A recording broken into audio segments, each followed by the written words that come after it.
What is going on, everybody? Welcome back to the channel. Aftersound here, bringing you Splinterlands content every single day. We also stream right here on this channel every Tuesday, Thursday, and Sunday morning, so come by and say hello. All right, guys, I want to talk about the Soulbound reward cards because we are quickly coming up to the 1-year mark of when they launched, right? They launched at the end of January 2023, and we know that the team wanted to let them, kind of run, or let the print rate run for anywhere between 1 to 2 years. So we're at the first part, like that first window of this threshold, or beginning of the window, I should say.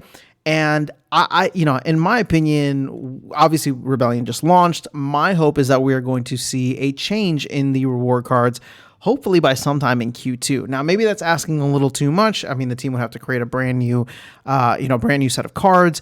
But at the same time, are we really going to have like a year or 9 months go by of Rebellion being out and not having Rebellion reward cards? Also, there's just a ton of these cards that have been printed. So part of me is just like, we should just cut it off now. But none of this is in my control. I just want to go through and actually look at some of the print rates and try to determine, it's hard to determine demand, but we're going to do our best to compare supply and then see what demand could potentially be based on the limited supply that there is. So, for example, I don't even want to look at commons and rares. I think, I put a video out many months ago at this point that said that epics are probably going to be the sweet spot just because the number of BCX and the way to get epics is significantly more difficult. And gold foil epics. So it's significantly more difficult than some of the legendary cards. So as you can see here, let's just take a quick look here. Okay. So with legendaries, you can see there's about 2,700 BCX. And again, I'm only looking at a gold foil because I think that's where the main value is going to be. Everything else I think is overprinted. And at the end of the day, there's collectors that like to have fully gold foil decks. So they will be out there in force looking for these cards. So you got about 26 to 2,800 for legendaries, and then for epics, let's just say about 9K, right? 9K in gold foil.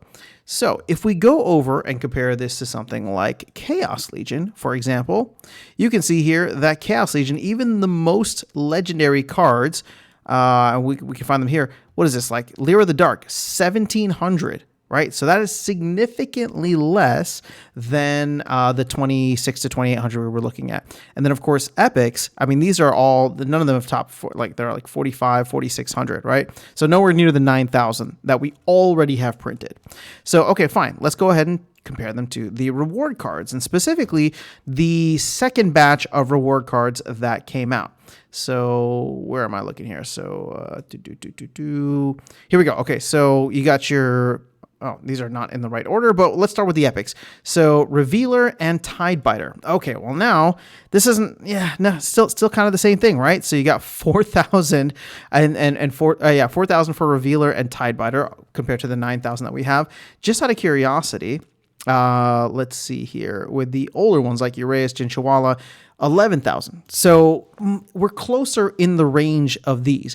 They're not going to be as rare as Revealer and Tidebiter, but they actually are rarer than the Uraeus and Jinchawalas of the world, which I think is just interesting. If we go to legendaries, you can see here that the old ones, right, the Jin Oshanis, Jin Bilska class, which is all the way from 2021, that's actually in the 2,800 range. So you can see 27, 28, this one's 29, 33, and then where are the other legendary? All right, so Jared Scar, so check this out. So Jared Scar, Venator, Kinjo, Countess Sinesh are all less than 1,000. So what am I trying to get at here? Okay, well, clearly it's going to be the epics that have the advantage compared to the older epics. So now we have a little bit of a way that we can go about this. Now, here's the thing. Here's what's funny, right? So even though there's less than half, if you think about the overall supply, check this out. There's 1,600 Tidebiter, 1,700 Revealer, yet they're the same price as all of these gold foil epics, which are all in the 4,500 to 5,000 range. Now, that being said, it's mainly because a lot of these cards are going to get soaked up for land. That's really where their true value is. There's not enough people out there chasing them just because they want to have gold foil decks or whatever. So people then start to not really care about the card value, the card utility in game, or the abilities, or even the element that it belongs to outside of its utility on land. They just look at it because it's gold foil and they want that production. But it does provide some kind of guideline, right? So if you do have gold foil epics, you might be able to get about $10 for them. Now, again, what's interesting about this, and this is the other side of the coin here, is if you have a gold foil epic, let's say you need to pay, for now, we know that you need to pay like 2x in order to unlock it on land.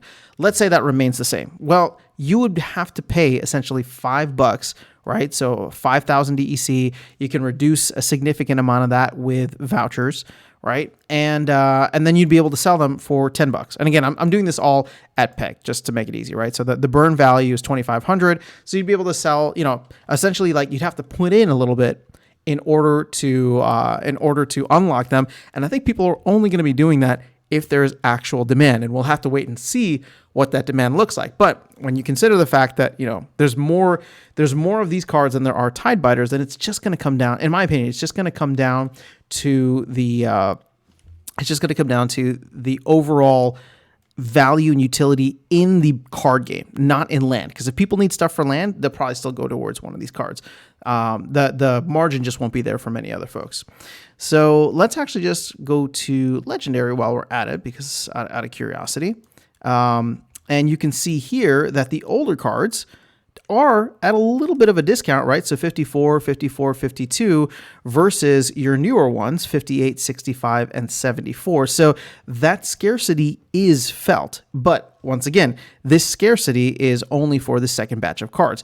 We are closer in overall card count and BCX printed to these older cards, which again, I mean, $50 isn't bad, right? So if you go here, you can see that it's going to cost you 25,000 DEC with voucher discounts. Again, assuming it stays at 2x, right? It could jump up to 3x. We'll see what the team ends up deciding in terms of what they want to do. But any kind of additional expense could bump these prices up a little bit further. So, again, in my opinion, I think the only things that are going to have real value in order to be unlocked, right, in order for people to be incentivized to unlock them, are going to be these gold foils, and specifically the gold foil epics and legendaries. Now, granted, I'm playing in gold. I don't even have a fully maxed gold foil commons and rares, but maybe there will be a demand for that. Maybe I'll look at that and say, oh, well, I'm pretty close already. I might as well, right? But I think it's going to take, obviously, new players coming in that want to soak up these cards that will eat up not just the gold foil, but of course the regular foil as well. So let me know your thoughts in the comments below. Based on where you are at, are you planning on going heavy on gold foil? And again, this is just to complete your deck because you haven't gotten all the cards you need. Are you planning on selling a bunch of the gold foils, right? That's kind of where I'm at. I have not been combining because I've been waiting to see. And specifically, for me, any gold foil epics or gold foil legendaries that I've received, I've held off on combining them because I don't necessarily want to use them just in case they have a lot more value in the future, and I'm okay with not getting the 10% bonus. But as time goes on, I mean, we might all get very close to having fully maxed out gold foil decks, which would make for an interesting scenario in which a boom in players happens, because then we really are rewarded for being here, because we would have gold foil everything while we would be selling all of our regular foil extra stuff to all the new players. But again, that's just a thought experiment. Would love to know your thoughts on this and where you are at and what you're planning to do in the future. But that is all I have for you guys in this video. I'll catch you all in the next one and see you around the game. Take care.